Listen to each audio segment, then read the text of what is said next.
Drunk and ड्राईव्हचा पुन्हा गंभीर हा गुन्हा असल्यानं आरोपीला सज्ञान ठरवण्याची मागणी करणार पुणे पोलिसांची माहिती। तर कठोर कारवाईसाठी मुख्यमंत्री शिंदेंचा फोन आल्याची माहिती।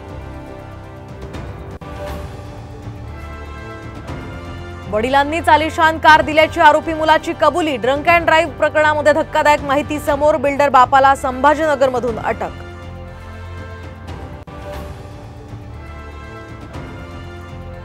निवडणूक आयोगाला हाताशी धरून प्रक्रिया संथ केली। संजय राऊतांचा सत्ताधाऱ्यांवर गंभीर आरोप। तर मुस्लिम बूथवर कमी मतदान झाल्याचा त्रास का, शेलारांचा ठाकरेंना सवाल।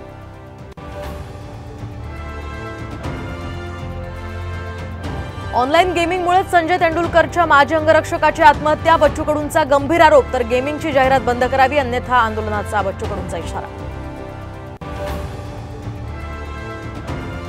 यंदा 12वीचा निकाल 93.37%। याही वर्षी मुलींचीच बाजी। मुलींचा निकाल 95%।